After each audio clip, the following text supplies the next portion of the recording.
आपका या तो भगवान पे भरोसा आ ही जाएगा या उठ ही जाएगा भगवान से ट्रेडिंग करने के दौरान। कई किस्म के अंधविश्वास आपको घेर लेंगे जैसे कि ट्रेडिंग कर रहे हो। फाइनेंशियल लिटरेसी कैसे बढ़ाए? नहीं, फाइनेंस के बारे में पढ़ाई करनी पड़ेगी। आप दुनिया में जितनी भी काम की चीजें सब बोरिंग है। एक बहुत कॉमन पॉइंट आता है इस चीज में, और जो कि सब कहते हैं कि स्टॉक मार्केट एक जुआ है।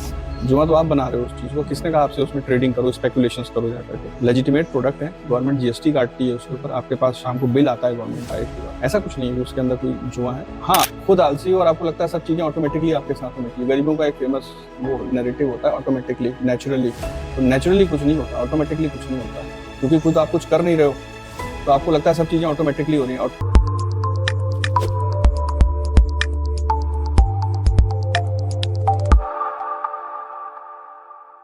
Welcome to the podcast sir. कैसे हैं आप? बढ़िया सर, आप ये बताइए कि 17 साल से आप टीचिंग लाइन में हो, तो आपने सर क्या सीखा अभी तक? टीचिंग या कोई भी काम प्रोफेशन हो आपका, do the job for their own bliss. उसको करने के अपने मजे हैं, काम को करने के, उस यात्रा का अपना एक मजा है। Rather than money, money gives you the financial security that, मतलब मनी पार्ट और salary part cover that aspect of your life also, so that is also important. But काम को करने का अपना एक मजा होता है। तो जैसे मुझे पढ़ाने में मजा आता है, स्टूडेंट्स हो उनसे बात करने में, जो नए लड़के होते हैं, नई जनरेशन हर बार आती है आपके सामने, उनकी आंखों में एक चमक होती है, नई चीजें पता होती हैं उनको। तो जो जिस जमाने से मैं चल करके आ रहा हूँ उसमें और आज के लड़कों में या उन यंगस्टर्स में काफी चेंज है। इंटरनेट आ गया, मोबाइल आ गए, उसके साथ कई सारे एप्लीकेशंस आ गए। हम लोग ऐसे बैठ के पॉडकास्ट कर रहे हैं। पहले क्या था सर, मतलब आपकी जनरेशन में? पहले क्या, दूरदर्शन का जमाना था, एक चैनल होता था, दिल्ली में बैठ के कोई बाबू साइन करता था कि पूरा इंडिया क्या पिक्चर देखेगा। लिबरलाइज थी नहीं इकोनॉमी भारत की, और पूरा इंडिया वही पिक्चर देखता था जो साहब को पसंद होती थी, दिल्ली में बैठे किसी को। और एक चित्रहार आ रहा है, एक आ रहा, सब लोग एक ही जैसी चीजें थी, ठीक है। और व्यवस्थाएं बहुत सड़ी गली थी। फैमिली स्ट्रक्चर जॉइंट फैमिली के थे, तो उसमें जॉइंट फैमिली में मतलब हॉरिजॉन्टल पैसा ज़्यादा खर्चा होता है, वर्टिकल ज़्यादा नहीं पैसा खर्चा होता है। तो पूरा सामाजिक ढांचा ताना बाना ही वैसा था। आज की डेट में चीज़ें ज़्यादा सॉर्टेड हैं, कम उलझी हुई हैं। ये नहीं कि परफेक्ट हो गई, बट कम उलझी हुई हैं। लोग ज़्यादा फ्लेक्सिबल हैं, लिक्विड हैं। आज से 20-25 साल पहले अगर आप किसी आदमी के साथ रेस्टोरेंट में या होटल में जाएं तो आप टिप देने से कतराते थे। आजकल नए नए छोटे यंग एज के बच्चे भी टिप देते हैं। मतलब सर, इससे ये भी तो हो रहा है कि जैसे जैसे सुविधाएं आ रही हैं उससे प्रॉब्लम्स भी तो बहुत सारी क्रिएट हो रही हैं। हाँ, तो ऐसे तो फिर अब इस हिसाब से तो आदमी को नाखून ही नहीं काटने चाहिए, क्योंकि नाखून रोज बढ़ते हैं। एक बार काटा फिर बढ़ जाएंगे। इस हिसाब से तो आदमी नाखून भी ना काटे, बाल भी ना काटे अपने। ऐसा नहीं है, चीजें नई नई आती रहती हैं, लोग नए नए एक्सपेरिमेंट कंडक्ट करते रहते हैं। दुनिया को बेहतर बनाने के लिए कई लोग लगे हुए हैं। अब कई लोग तो ऐसे हैं जो सिर्फ भात दाल खा करके सो रहे हैं, कंज्यूमर है बेसिकली, चीजों के, इंफॉर्मेशन के पैरासाइट है समाज के ऊपर। और कई ऐसे हैं जो नई डिस्कवरीज, नई इन्वेंशन कर, आपके मोबाइल उसमें लगे हुए हैं, इन्वेंशन और डिस्कवरीज के अंदर। आपके मोबाइल में कोई नई नई टेक्नोलॉजीज आ रही, कोई तो बैठ के बना रहा है ना इनको। तो किसी जगह दुनिया के किसी हिस्से में, किसी कमरे में कुछ लोग काम कर रहे हैं, तो काम कर रहे हैं लोग। तो बेसिकली लोगों को एक, हम लोगों को है, उनको ये समझना चाहिए कि इन्वेंशन करना, क्रिएटिव होना, ये चीज असल काम है।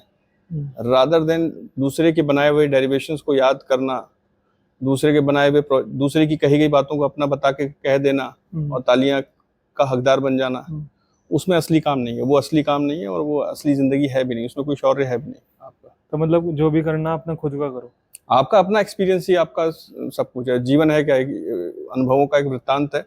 अगर आपके पास अनुभव ही नहीं है और दूसरे के अनुभव को आप अपना अनुभव बना करके बता रहे हो दुनिया में जा करके, तो आप एक शैलो लाइफ जी रहे हो। इसको ऐसे एक्सपेरिमेंट आप समझो कि मान लो मैं एक आइलैंड पे गया, वहां के लोगों ने आज तक कोई नमक नहीं टेस्ट किया था, ठीक है। मैंने उन लोगों से कह दिया नमक नमकीन होता है, याद कर लो, नमक नमकीन होता है। सब लोगों से उनके सिलेबस में डाल दिया नमक नमकीन होता है। नमक फिल इन द ब्लैंक्स होता है, उसने कहा नमकीन।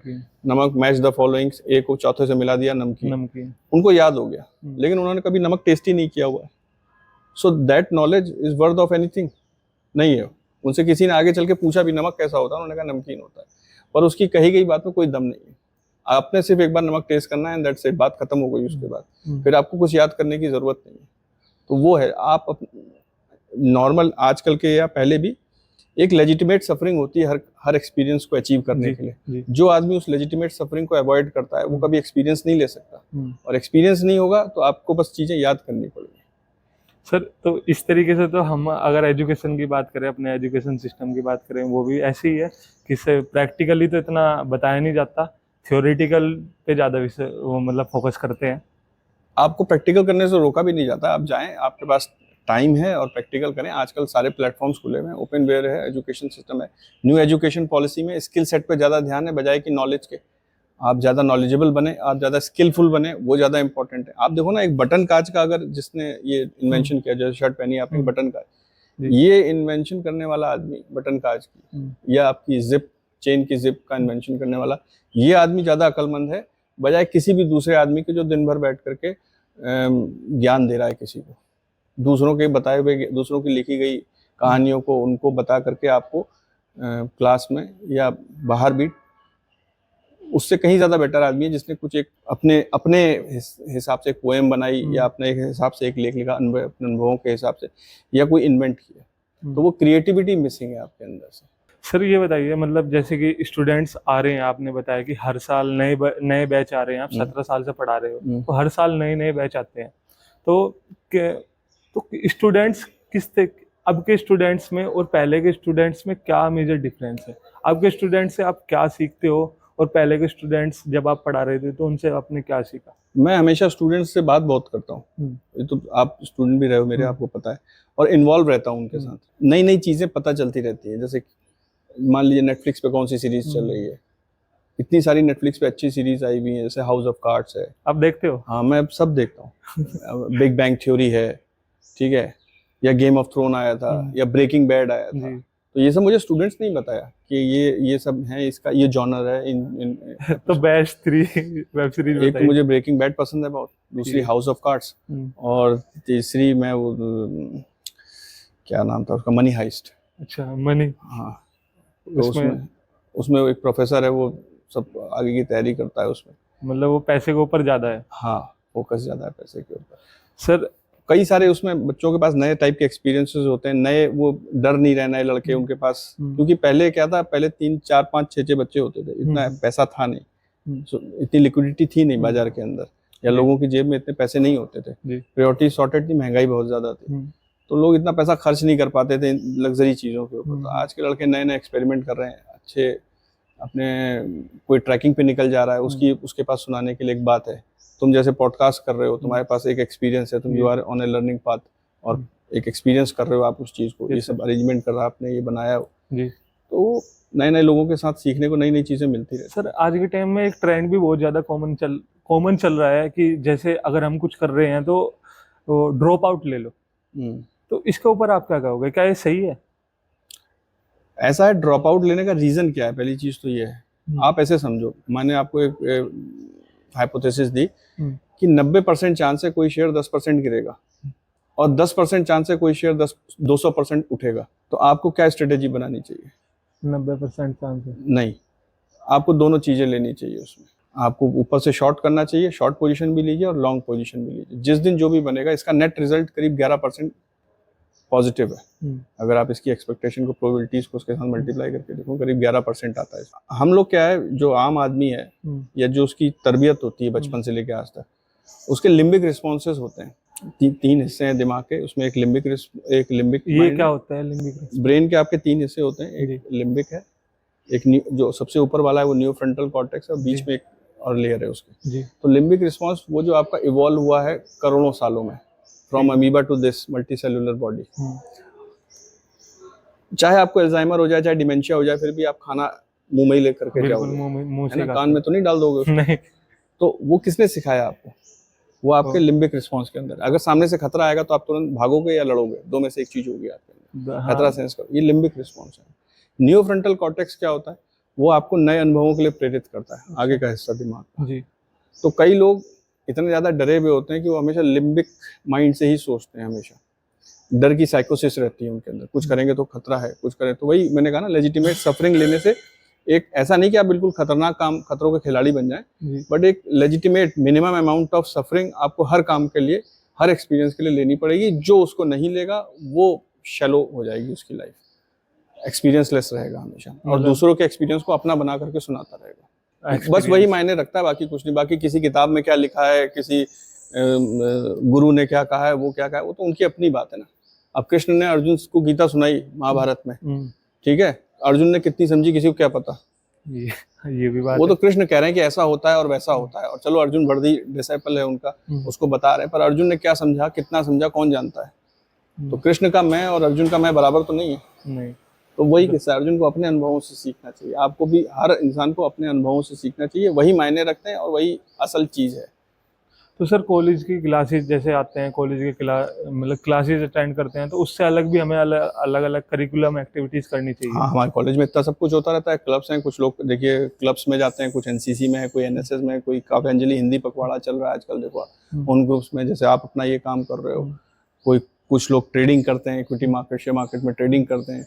तो ऐसा नहीं है, जिनके अंदर जिज्ञासा है, जिनके अंदर नए अनुभवों को ग्रहण करने की इच्छा शक्ति है, उनके लिए रास्ते बन जाते हैं। कुछ लोग अपना लिटरेरी क्लब बना करके बातें करते हैं आपस में, ये बुक हमने पढ़ी तो उसके ऊपर डिस्कशंस करते हैं। है ऐसा लोग कर रहे हैं, ऐसी बात नहीं। सर आप स्टॉक मार्केट में कैसे आए? स्टॉक मार्केट में कैसे आया? पैसा किसे बुरा लगता है? तो सबसे पहले हाँ, तो एक्स्ट्रा अर्निंग के लिए सबसे पहली चीज मैंने इसको सीखा, देखा पहली बार। ये कब की बात है? ये है 2013 की बात। 13 में आपने स्टॉक मार्केट? हाँ, ये बहुत लेट था। हम लोग को, लोग कई उनको बताओ तो कहते हैं बड़ा ताज्जुब का, 2013 से बहुत लेट है। स्टॉक मार्केट कब से चल रहा है, इनका इतिहास बहुत पुराना है। मतलब सर जब 2013 लेट है तो जो बच्चे अब समझ रहा है वो तो नहीं, ऐसा नहीं है। वो जब जिसकी उम्र कम है वो तो ठीक है, पर मैं अपनी एज के प्रोफाइल के हिसाब से बता रहा हूँ। ये चीज फाइनेंशियल लिटरेसी आदमी को पहले से ही होनी चाहिए। फाइनेंशियल लिटरेसी मतलब आपके अंदर रीजनेबिलिटी और रैशनल थिंकिंग के प्रोसेस को बढ़ाती है। तो अगर आप चाहे, एक पैसा कमाना एक बात है, पैसा बचाना और पैसे से पैसा बनाना वो एक अलग चीज है। सेविंग्स, जिसके बारे में हम लोग इतनी बातें करते हैं, सेविंग्स क्या है? You trade off today's consumption by futures consumption. भाई आप आज कम खाओगे, कम पैसा खर्चा करोगे, ताकि कल अगर कंटीजेंसी आए, कोई ऐसी अर्जेंसी आए, तो आप उसको जाकर के खर्च कर सकें। बिल्कुल, यही तो है। बिल्कुल ठीक है। लेकिन अगर आपके पास 24 घंटे, आपको ये पता है कि आपके पास फ्यूचर में पैसा रहने वाला है, तो क्या आप सेविंग करोगे? नहीं करोगे। अगर आपके घर में 24/7 पानी आता है, तो आपके घर में पानी की टंकी होगी? नहीं होगी। अगर आपके वहाँ 24/7 लाइट आता है, तो आपके पास इन्वर्टर होगा? नहीं होगा। ये इन्वर्टर का होना ही ये बता रहा है, या पानी की टंकी का आपके घर के ऊपर होना ये बता रहा है कि आपके पास इसकी गारंटी नहीं है कि 24 घंटे पानी आएगा या 24 घंटे लाइट आएगी। अगर जनरेटर लगा है, इन्वर्टर लगा है, या पानी की टंकी लगी है आपके घर में। सो सेम चीज यहाँ पर भी है। तो एक है गरीबी और एक है गरीबी का माइंडसेट आपके अंदर। तो ये इस तरह से आपको अगर इन चीजों से ऊपर उठना है, तो आप you should learn about, you should much aware about the गरीबी का माइंडसेट कैसा होता है?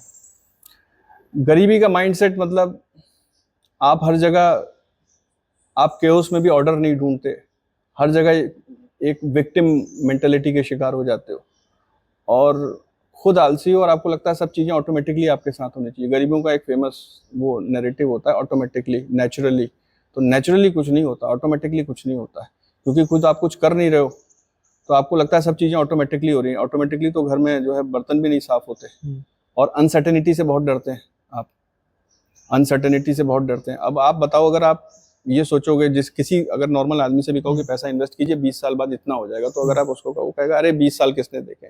अगर मैं इतना सोचूंगा तो मैं अचार भी ना डाल पाऊँ। बिल्कुल, एक अचार बनने में 3, 4, 5 महीने लगता है, पता नहीं तुम जिंदा रहो ना रहो कोई आदमी उसको खाने के लिए। हर जो कमोडिटी आप बना रहे हैं, खरीद रहे हैं, कोई फाइनेंशियल ट्रांजेक्शन कर रहे हैं, उसमें आप एक फ्यूचर के साथ, एक ऑप्टिमिज्म के साथ एक वायदा कर रहे हो। एक इन्वेस्टमेंट की जो बेसिक अंडरलाइंग फीलिंग है वो है ऑप्टिमिज्म, कि भाई आगे चल के अच्छा होगा, आगे चल के मैं इसे कंज्यूम करूंगा। मैं गाड़ी खरीद रहा हूँ, मैं कार खरीद रहा हूँ, या मैं घर खरीद रहा हूँ। बिल्कुल, है ना। तो लेकिन अगर जो पुअर माइंडसेट का आदमी होता है, वो इंस्टेंट ग्रेटिफिकेशन को ज्यादा तवज्जो देता है, बजाय कि लॉन्ग टर्म ग्रेटिफिकेशन के। शॉर्ट टर्म पे ज्यादा रहता है। हाँ, तो मार्शमेलो, एक इसके ऊपर एक टेस्ट भी हुआ था वेस्ट में। एक प्रोफेसर ने कुछ बच्चों को, छोटे बच्चों को मार्शमेलो दिया, उनसे कहा कि जो है, अगर आप मार्शमेलो क्या था? Marshmallow toffee. अच्छा, टॉफी, मेलोज। ठीक है। तो दिया, बच्चों से पूछा कि खाइए आप इसको, अगर आपने नहीं खाई 1 घंटे तक तो मैं आपको एक और दूंगा। तो कुछ बच्चों ने खा ली, उनको जैसी मार्शमेलो देखी उन्होंने खा ली, और कुछ ने नहीं खाई, उनको ये था कि मैं दूसरी लूंगा।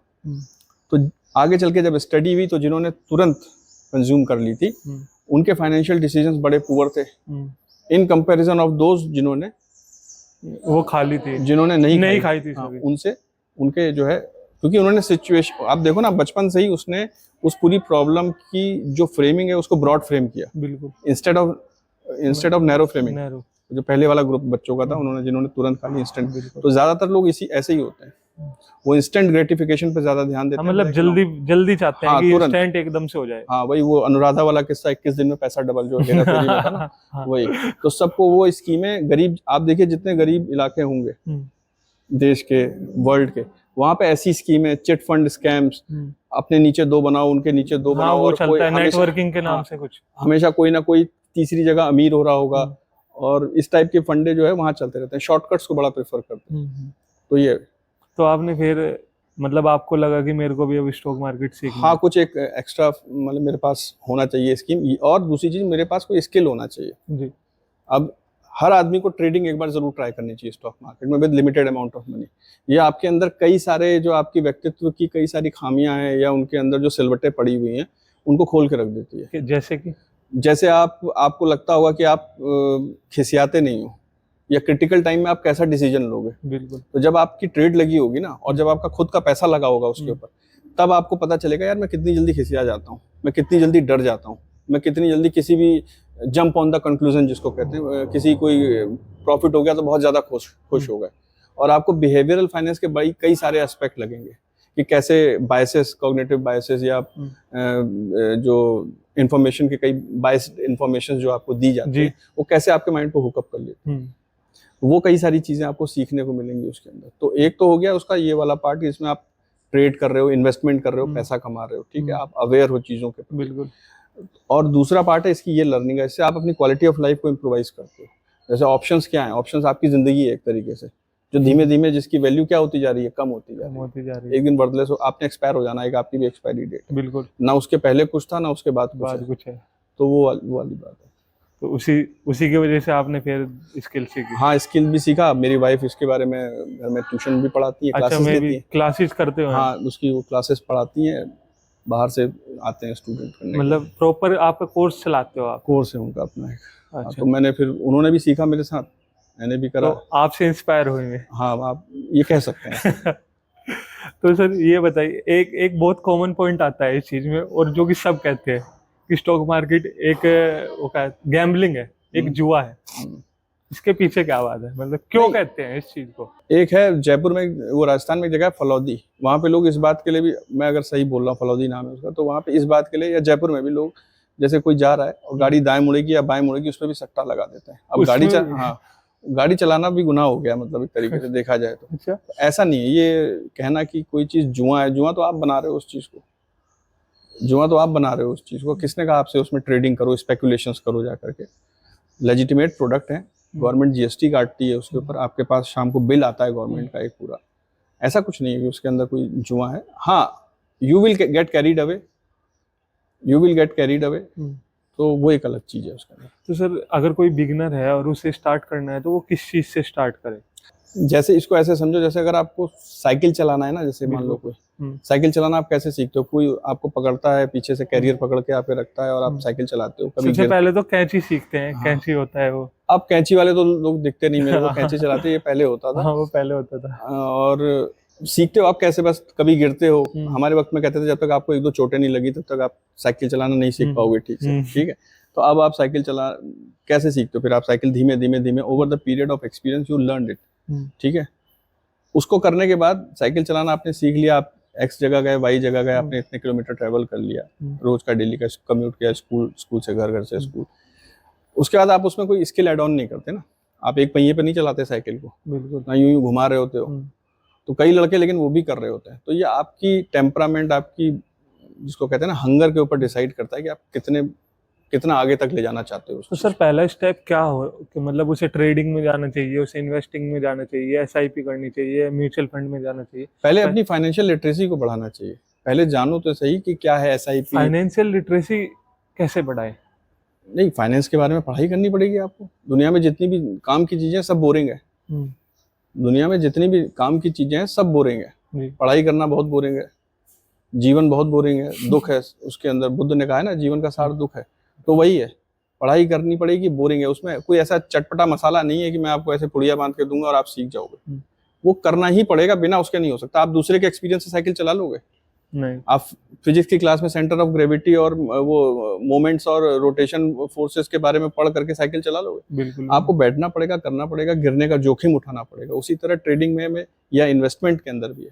ट्रेडिंग शुड बी अवॉइडेड, और वो थोड़ा सा मतलब करनी जरूर चाहिए, कम पैसे के साथ, ज्यादा एडिक्शन उसमें ठीक नहीं है। बट इन्वेस्टमेंट तो क्या है, सन 2047 तक India will be developed country. बिल्कुल। It's darling of the world right now and it will be developed. Let's say $1 trillion of economy बन जाएगी। आपकी क्या हिस्सेदारी है उसके अंदर? आपकी क्या हिस्सेदारी है? कोई मुंबई का कोई अमीर और अमीर हो जाएगा, आप क्या सर्विस क्लास में ही रह जाओगे उसके अंदर? तो गलती किसी की नहीं, कोई चोरी छुपे थोड़ी हो रही है। स्टॉक मार्केट खुले में आप जाना ही नहीं चाहते, आप इन्वेस्टमेंट ही नहीं करना चाहते, आप सीखना ही नहीं चाहते हो, जिंदगी में आगे बढ़ना ही नहीं चाहते हो। दिन में भात खाया और सो गए, इंस्टेंट ग्रेटिफिकेशन वाली बात, बस जिंदगी अच्छी कट रही है, और अपने अपने दिल को बहलाने के लिए 3-4 शायरी पढ़ ली, 1 आध कविताएं पढ़ ली और कह दिया देखो ये यही होता है। तो एक ये भी बात है कि लोगों के अंदर, लोगों को ये लगता है कि कैपिटलिज्म जो है वो अमीर आदमी जो है बेकार होता है। ये नैरेटिव हमारे वक्त में बड़ा चलता था। हाँ, ये अमीर आदमी, है ना, अमीर आदमी हमेशा बेकार होता है, राय साहब जो है वो हमेशा खराब होंगे, पिक्चरों में भी ऐसा दिखाते थे। ऐसा, और हाँ, गरीब आदमी हमेशा ईमानदार होगा, मजदूर होना बड़ी अच्छी बात है। ये सब बेवकूफी भरी बातें हैं। अगर आज की दुनिया में भी इस वक्त जितने भी प्लेनेट पे लोग हैं इस धरती पे, सारा पैसा बराबर बांट दिया जाए आज, कल एक आदमी थोड़ी और ज्यादा मेहनत करेगा उन सब में से, परसों और ज्यादा मेहनत करेगा, और उसके बाद एक दिन नया स्किल सेट और सीख लेगा। धीमे धीमे आप वहीं पहुंच जाएंगे जहां आज खड़े हैं। तो socialism is a romantic idea, it's a romanticism, और ये मतलब फैंटेसी है जो गरीबों को बड़ी अच्छी लगती है। तो सर ये पुअर मेंटेलिटी से बाहर कैसे निकले?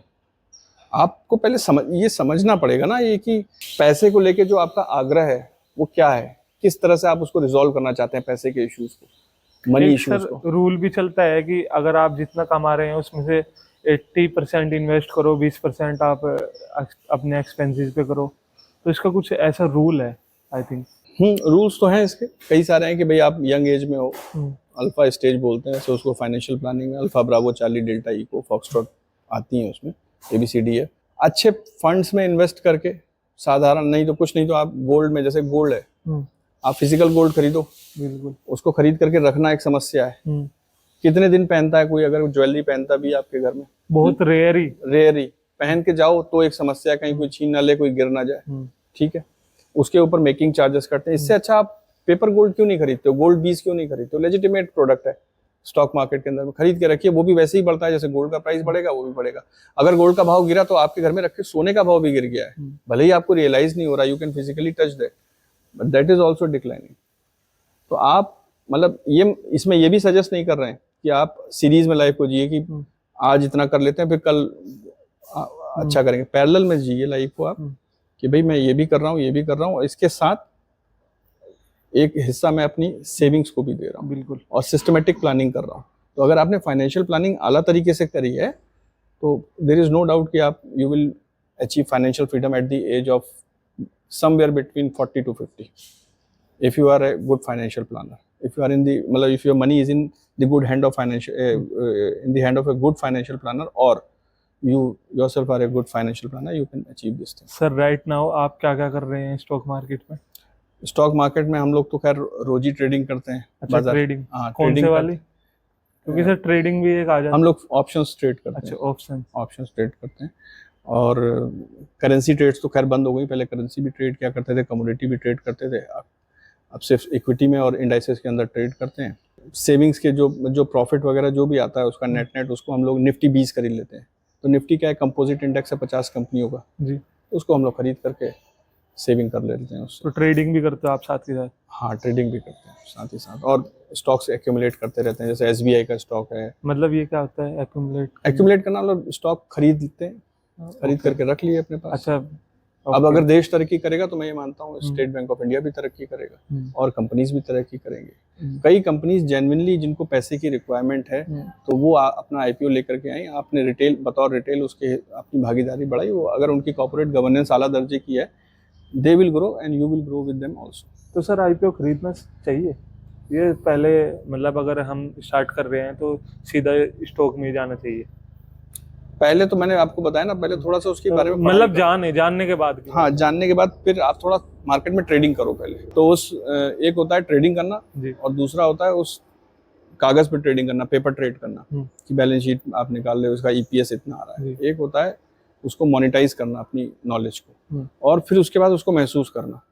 आप खुद देखोगे जब आपको ट्रेड होता है, मेरे साथ ऐसा भी हुआ है कि मुझे एक एक दिन में 2.5-3 लाख का फायदा हुआ है, और फिर ऐसा भी हुआ है कि अगले 4 महीनों में मैंने उन्हीं पैसों को बाजार में गंवा दिया। और सिर्फ किस लिए? तब आपको अंदर से एक इंसाइट मिलता है जब आप पीछे मुड़ के देखते हो, रिग्रेस उसमें रेट्रोस्पेक्शन करते हो। अभी तक का आपको सबसे मेजर लॉस कितना हुआ है? लॉस वही 2-2.5 लाख रुपए एक बार में, एक बार के में। हाँ, और ऐसे ही फायदा भी हुआ है, दोनों ही है। तो वो मेरे उस वैसे वाले दिन थे कि जब मुझे ज्यादा पता नहीं था कि मनी मैनेजमेंट कैसे करते हैं, या ट्रेड सेटअप कैसे करते हैं, या पोजीशन लिमिट कैसे करते हैं अपनी, क्या ऐसे उसके उस फाइनेंशियल ट्रांजैक्शंस के क्या कॉन्सिक्वेंसेस होते हैं आपके साथ में।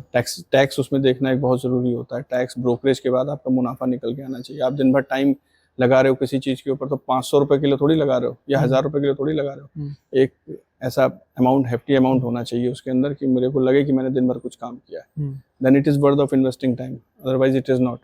अदरवाइज तो मैं निफ्टी में इन्वेस्ट करूं आराम से और पैसे बना लूं बिना किसी रिस्क के। बिल्कुल सर, मतलब जब लॉसेज होते हैं, प्रॉफिट होते हैं, मतलब अप डाउन आते रहते हैं, तो आप किस तरीके से अपने आप को कंट्रोल में रखते हो? क्योंकि एक टाइम ऐसा है कि बहुत खुश हो गए, एक टाइम ऐसा है कि बिल्कुल ही मूड ऑफ है, तो उस चीज को कैसे कंट्रोल करते हो? ये तो ट्रेडिंग करते करते ही समझ में आता है, क्योंकि जब तक मेरे अनुभव से आप नहीं सीख पाओगे। मैं आपको कुछ भी बोलूंगा उसका कोई मतलब ही नहीं, आपको समझ में ही नहीं आएगी वो बात कि मैं क्या कह रहा हूँ। आपका क्या अनुभव? बस वही होगा, नमक नमकीन होता है। नमक का टेस्ट नहीं पता चलेगा तुमको। तो वो प्रॉफिट जब आपको होगा ना, तो आपको लगेगा, जब नए नए आदमी को लगता है, उसको लगता है कि वो दुनिया का राजा है। दुनिया को समझ में नहीं आ रहा है कि उसके अंदर अब उसका असली टैलेंट निकल के बाहर आया है। अभी तक दुनिया उसका टैलेंट समझ नहीं पाई थी। वो सबको बेवकूफ जैसा समझता है, और तो उसकी पूरी बॉडी लैंग्वेज एकदम ऊपर ही देख रहा होता है, नीचे देख ही नहीं रहा होता है। जिस दिन लॉस हो जाता है उस दिन ऐसा लग रहा होता है जैसे वो टाइटैनिक नीचे जा रहा है, आपका दिल डूब सा रहा है। दुनिया में सब खराब जगह है, मेरे साथ ही ऐसा होता है। आपका या तो भगवान पे भरोसा आ ही जाएगा, या उठ ही जाएगा भगवान से ट्रेडिंग करने के दौरान। कई किस्म के अंधविश्वास आपको घेर लेंगे जब जैसे आप ट्रेडिंग कर रहे होगे, कि अरे सुबह मुझे ये दिख गया तो मुझे आज फायदा हो गया था, ये दिख गया तो ग्रीन कैंडल आएगी, ये दिख गया तो रेड कैंडल आएगी। तमाम तरीके के उसके अंदर है। आपको खुद अपने दिमाग की विचित्र कल्पनाओं के ऊपर खुद ही हंसी आएगी थोड़ी देर के बाद, ये मैं सोच क्या रहा हूँ इसके ऊपर, जबकि सिंपल मैथमेटिक्स है और सिंपल काम है। आप खुद ही देखोगे वो सिंपल काम भी नहीं हो पाता है। अगर आप ट्रेडिंग में सिंपल पैटर्न, सिंपल जो उसके इंडिकेटर्स हैं उनको फॉलो करो, तो आप आराम से कोई भी आदमी 1000, 1500 रुपया बना सकता है उसके अंदर, बाजार के अंदर। लेकिन जैसे आइंस्टाइन ने कहा ना, इंसान की मूर्खता और ब्रह्मांड का विस्तार दोनों अनंत हैं। तो बाजार में मूर्ख ज्यादा हैं और अक्लमंद कम है। आप मूर्खों को सुधारने की चेष्टा में अपना जीवन व्यर्थ ना करें, उनकी मूर्खता से लाभ उठाएं। ये इसका सार है मार्केट का। मार्केट का काफी अच्छे सारे। सर एक बात हो रहा है, आप ये बताइए कि मतलब स्टॉक मार्केट को सीखने से पहले, 2013 से पहले आप मनी को कैसे देखते थे, और अब आप मनी को कैसे देखते हो? 2013 से पहले बस मैं खाओ पियो उड़ाओ के मूड में था। महंगे जूते खरीदो, महंगे टी शर्ट खरीदो, महंगे कमीज खरीदो, घूमने जाओ, खाओ पियो ऐश करो दोस्तों के साथ। ठीक है। अभी क्या है कि हर चीज को यूटिलिटी के हिसाब से देखते हैं, प्रायोरिटी के हिसाब से देखते हैं। Now I am a family man, तो I have to prioritise things. मतलब ऐसा नहीं कि अभी डाइन आउट नहीं कर रहे हैं या अच्छे कपड़े नहीं पहन रहे हैं, समथिंग सम चेंजेस, मतलब कि ये आपको फ्यूचर के लिए इन्वेस्ट करना पड़ेगा, because there is a certain in a developing countries like India and that huge और vast population base 150 crores, you never undermine the effect of uncertainty in your life. So you just have to keep that thing in your mind. Sir student, मतलब कोई भी है बंदा, उसके लिए 3 point बता दीजिए स्टॉक मार्केट में कि आपको ये चीज तो आपको फॉलो करनी चाहिए, मतलब अपने भी आप पे, अपने एक्सपीरियंसेस के हिसाब से। करना तो सबको अपने आप ही चाहिए, पर अपने एक्सपीरियंसेस कि जिससे कि मैं आगे चल के ये गलती ना करे। कोई भी 3 गलती जो आपने करी हो कि आपको ये नहीं करनी चाहिए। देखो ऐसा है, एक तो है जेनेटिक्स आपकी, मतलब एक तो जेनेटिक्स का बहुत बड़ा रोल होता है। हालांकि वर्ल्ड वॉर 2 के बाद जब से ये हिटलर ने शुरू करा, पूरी इंटेलेक्चुअल जितनी भी यूनिवर्सिटीज़ थे उन्होंने जेनेटिक्स को बहुत पीछे धकेल दिया आपके। तो जेनेटिक्स का बहुत बड़ा रोल होता है आपकी फाइनेंशियल डिसीजन मेकिंग के ऊपर। आपका शरीर है क्या, एक बॉडी केमिकल्स है, डोपामाइन, सेरोटोनिन, ऑक्सीटोसिन।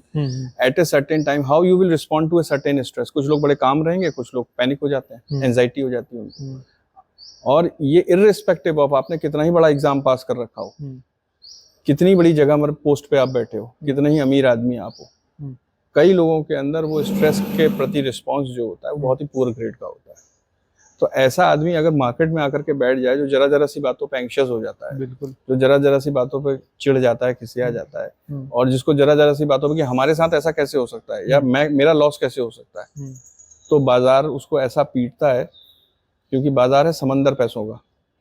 ट्रिलियन डॉलरों के कारोबार होते हैं रोज वर्ल्ड की मार्केट में, ट्रिलियन डॉलर के।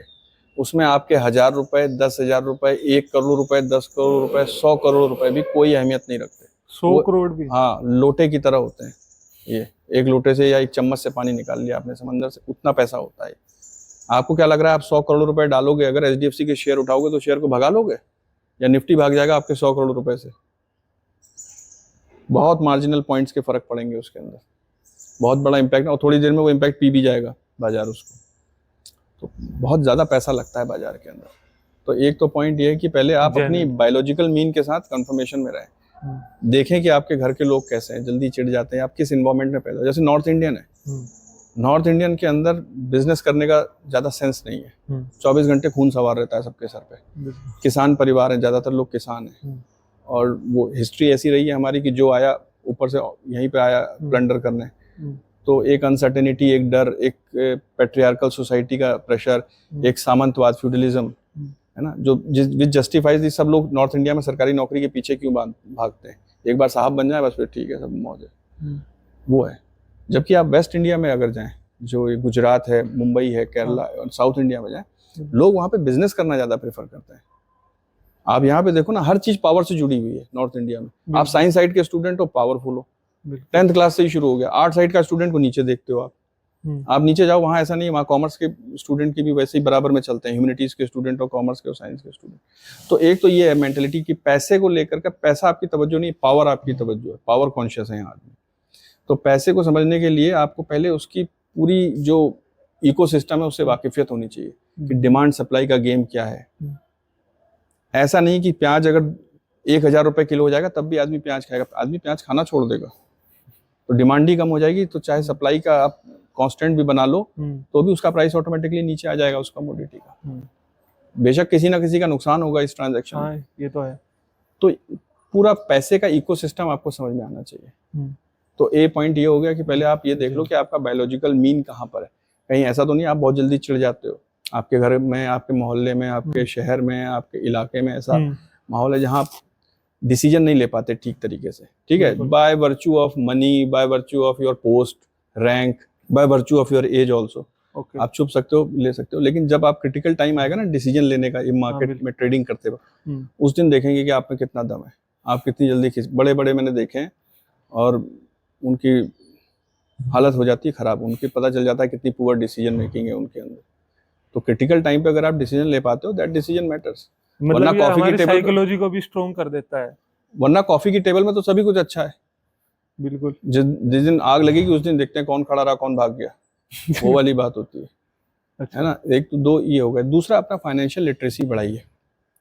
इससे क्या फायदा होता है, एक तो आप लाश मोड से ना एक्टिव मोड में आते हो। जैसे ज्यादातर कभी यंग किसी भी वर्ल्ड की ज्यादातर पॉपुलेशन एक वो रहती है एकदम डेड मोड में, कुछ महसूस नहीं हो रहा है, 25 साल तक जिंदा रहते हैं, उसके बाद लाश हो जाते हैं, बस जिस दिन मरते हैं उस दिन जलाए जाते हैं। पूरी जिंदगी ऐसी ही बीतती रहती है उनकी, without any experience. Second hand experiences को लेकर के उनकी कहानियां सुनाते रहते हैं। ट्रेडिंग और ये स्टॉक मार्केट में इन्वेस्टमेंट आपको इन चीजों से बाहर लेकर के आता है। ओके। आप 10 चीजें जानोगे, डाउ जोन्स में क्या हो रहा है, ईरान ने क्या कर दिया, बाल्टिक कंट्रीज के ऑयल इंडेक्स के ऊपर क्यों चेंज आ रहा है, ऑयल प्राइसेस क्यों ऊपर नीचे हो रहे हैं, क्यों क्रूड ऑयल के प्राइस लगातार नीचे आ रहे हैं, क्यों दुबई के शेख अपनी पॉलिसीज को चेंज कर रहे हैं, क्या कारण है, क्योंकि उनको पता है कि oil economy is going down, going south. तो वो दूसरे, अब अपने कंट्री को बचाए रखने के लिए दूसरे तरीके, अब वर्ल्ड के प्रति ज्यादा लिबरल एटीट्यूड रख रहे हैं, ओपन हैंडेड, अब थोड़ा सा खुली हुई बाहों से अच्छा स्वागत कर रहे हैं दुनिया का। जैसे पहले एकदम टाइट रहते थे, मतलब क्या अब है? आओ। हाँ, तो 1914 से पहले तो कुछ भी नहीं था। मिडिल, जब तक ऑयल का कंजम्पशन इंडस्ट्रियल रिवॉल्यूशन से तो शुरू हुआ 1914 से, हाँ उससे भी हुआ। जब मशीनें चली तब ना तेल की जरूरत थी, तभी से आप अमीर हुए। बिल्कुल। अब वो चीज दोबारा खत्म हो रही है, आप रिन्यूएबल एनर्जी और रिसोर्सेज के ऊपर जा रहे हो, इलेक्ट्रिक व्हीकल्स आ रहे हैं, 2000 सारी कार्बन फुटप्रिंट्स कम कर रहे हैं। दोहा समिट में ये चीज हुई थी। बिल्कुल। तो अब आपको पता है कि आप पहले जो ये सेलर्स मार्केट थी ऑयल की, अब वो बायर्स मार्केट हो गई है। पहले सेलर्स मार्केट का मतलब पहले खरीदना है इतने पे, मैं इतने पे बेच रहा हूँ, खरीदना है तो बोलो। अभी आज की डेट में लोग कह रहे हैं इतने पे खरीदूंगा, बेचना है तो बोलो। $0 निगेटिव में चला गया था डॉलर, ये क्रूड ऑयल वहां पर। हाँ, अभी ये कोरोना उसमें अच्छा, सब हॉल्ट हो गई थी पूरी दुनिया। हाँ पूरे का पूरा सारा लॉकडाउन था, 1 साल तक का। तेल ले जाने के पैसे मिल रहे थे आपको, डॉक पे इतनी जगह नहीं थी जहाँ स्टोर कर सके थे क्रूड ऑयल को। तो ये छोटी मोटी चीज है कि रशियन प्राइम मिनिस्टर ऐसा क्यों बोल रहा है, इन्फ्लेशन क्या होता है, उसका मेरी जेब पे क्या असर पड़ रहा है। अगर आपकी 1000 रुपए आपकी जेब में है या 1 लाख रुपए आपकी जेब में, तो 1 लाख रुपए के ऊपर अगर इन्फ्लेशन 10% है आपके देश में, तो अगले साल आपकी 10% के रेट से कितना कम हो गया आपका? 1000 रुपए 1 लाख का नहीं, 1 लाख 10,000 10,000 हो गया, 90,000 बचा, 90,000 रह गई आपकी परचेजिंग पावर। अब आप खुश होते रहो, दिख तो वो आपको 1 ही लाख रहे हैं, साइन भी कर रखा गवर्नर ने कि मैं आपको 1 लाख रुपए देने का अदा करने का वचन देता हूँ। उसने ये नहीं कहा कि 1 लाख रुपए में ये सामान देने का वचन देता हूँ आपको। अगले साल सिगरेट भी महंगी हो गई, घी भी महंगा हो गया, दूध भी महंगा हो गया, आप खरीद नहीं पाओगे। है वो 1 ही लाख रुपया अभी भी आपके अकाउंट में, या तो आपको उसकी क्वांटिटी के साथ कॉम्प्रोमाइज करना पड़ेगा, या आपके पास 1,10,000 रुपए होने चाहिए उस चीज को मैच करने के लिए। तो अगर कोई बैंक आपको 1 लाख, जितना इन्फ्लेशन होगा लमसम, बिल्कुल उतना ही बैंक आपको एफडी के ऊपर रिटर्न देगा, या ट्रेजरी बिल के ऊपर गवर्नमेंट ऑफ इंडिया के आपको उतना ही रिटर्न मिलता है। तो आपकी परचेजिंग पावर को मेंटेन रखना, यानी आप 1 लाख पे थे तो 1 ही लाख पे खड़े रहोगे आप सारी जिंदगी, अगर बैंक जो आपको रिटर्न दे रहा है उसके ऊपर वो कोई आपको प्रॉफिट नहीं दे रहा है, तो उसके लिए तो अलग अलग चीजें, उसके लिए आपको इन्वेस्टमेंट करना पड़ेगा, प्रॉफिटेबल बिजनेस में इन्वेस्ट करना पड़ेगा। तो आप बैंक में इन्वेस्ट करके कहीं अमीर नहीं होने जा रहे हो, और ऐसा भी नहीं कि सब कुछ जला करके आप तमाशा देखिए, है ना। तो कुछ पैसा डेट में, यानी कि सेफ ट्रेजरी बिल्स में, गवर्नमेंट सिक्योरिटीज में इन्वेस्ट कर दीजिए। कुछ पैसा अर्ली एज में, इसमें कंपाउंडिंग का ज्यादा रोल रहता है, जितने लंबे टाइम तक आप इन्वेस्ट करोगे उतना ज्यादा पैसा आपका बनेगा। अगर सर कोई सिक्योरी खेलना चाहता है कि मेरे को तो सिक्योरी इन्वेस्ट करना है, तो वो उसे किस चीज में जाना चाहिए? गवर्नमेंट सिक्योरिटीज में इन्वेस्ट करे, ट्रेजरी बिल्स में इन्वेस्ट करे, आरबीआई रिटेल में अपना अकाउंट खोल ले, बॉन्ड्स में इन्वेस्ट करे, गवर्नमेंट ऑफ इंडिया के सोवरेन गोल्ड बॉन्ड्स आते हैं उनमें इन्वेस्ट करे, सबसे सेफ निफ्टी 20 है उसमें इन्वेस्ट करे, कम पैसा डाले। मैंने कहा ना, आप 5,000 रुपए की एसआईपी करा लो, आप बहुत नहीं है 2,000 रुपए की एक एसआईपी ले लो, मंथली एसआईपी ले लो, और 40 साल तक चलाओ उसको, या 20-25 साल तक चलाओ, तो आपके पास बहुत ज्यादा पैसा इकट्ठा हो जाएगा। मतलब जिस लेवल पे आप हो उस लेवल से तो काफी ऊपर चले जाओगे। जिस लेवल पे आप अगर नहीं करोगे होगे, आपकी जेब में अगर एक्स्ट्रा पैसा पड़ा रहता है ना, तो कुलबुलाता रहता है। हाँ वो बिल्कुल। और मार्केटिंग ऐसी चीज है, या सेल्स एंड मार्केटिंग एडवर्टीजमेंट की ऐसा हुकअप होता है कि आप खरीद लेते हो, आपको लगता नहीं है कि ये चीज है। आप 3-4 हजार रुपए के जूते खरीद के ले आ रहे हो, हैं तो वो यार जूते ही। घड़ी खरीद ले रहे हो आप 15-20 हजार रुपए की, आपको लग रहा है इससे आप अमीर दिखोगे। एक तो वो सदियों का इन्फिनिटी कॉम्प्लेक्स आपके अंदर दबा हुआ है कि यार अब तो हमें अमीर दिखना चाहिए, अब हमने ये घड़ी पहन ली, लोग हमें अमीर समझे, अब हमारा लेवल ऊपर आ गया है, जिससे अब हम अच्छे कपड़े पहन रहे हैं, अब हम अमीर हो गए, अब हमारे पास कार आ गई है। तो उसमें भी एक रिच मैन्स कार पैराडॉक्स है। जब कोई अमीर आदमी गाड़ी से उतरता है ना अपनी, तो जो दूसरा उसको देख रहा होता है बाहर से, न्यूट्रल ऑब्जर्वर, वो अपने दिमाग में उस आदमी को उस फ्रेम से हटा देता है। वो देखता है मैं इस गाड़ी के साथ कितना अच्छा लगूंगा। अच्छा, आप कभी गौर करना, वो ये देखेगा कि मैं इस गाड़ी के साथ कितना अच्छा लग रहा हूँ, वो उस आदमी को हटा ही देता है फ्रेम से। जैसे आप मूवी देखने जाओ हॉल में, तो हीरोइन के साथ आप अपने आप को देख रहे होते हो, शाहरुख खान को हटा देते हो वहां से, तो वो उसको लग रहा है कि 2 लोग उससे इंप्रेस हो रहे हैं, जबकि एक्चुअल में हो नहीं रहे। लोग उसको फ्रेम से हटा देते हैं, लोग देखते हैं यार ये मैं इस गाड़ी के साथ कितना अच्छा लूंगा, या मेरा एक्सपीरियंस इस गाड़ी के साथ क्या होगा, उसको चेस करते हैं, उस फैंटेसी को चेस करते हैं लोग। ये है।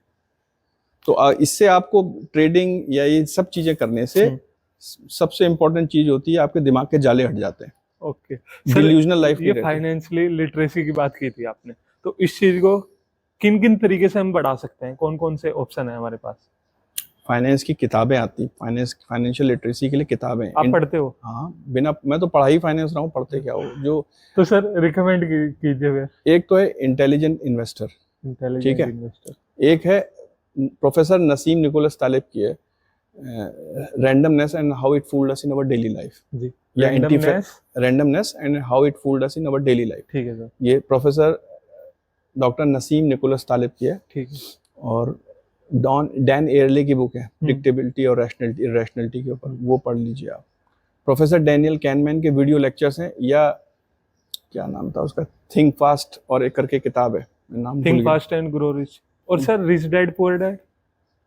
रिच डैड पुअर डैड ठीक है, स्टार्ट करने के लिए, मतलब स्टार्टिंग के लिए सही है। हाँ, स्टार्टिंग के लिए ठीक है, मतलब you should know how the money is moving in this world. और सर एक और बुक है उसी के साथ, द साइकोलॉजी ऑफ मनी, वो कैसी? मैंने नहीं पढ़ी साइकोलॉजी ऑफ मनी, क्योंकि उसकी बहुत ज्यादा रिकमेंडेशन भी मिलती है। हाँ, अगर कोई भी बुक है आप पढ़ लो, कोई नुकसान तो नहीं करके जाएगी ना आपके साथ, तो फिर ठीक है, आप पढ़ के देख लो, फिर खुद ही जज करो अच्छी है बुरी है। ठीक है सर। सर तीसरा पॉइंट रह गया, तीसरा पॉइंट बताने वाले थे आप, दो तो बता देते आपने। हाँ, तो और उसके बाद फिर अपनी मैनेज योर एक्सपेक्टेशंस।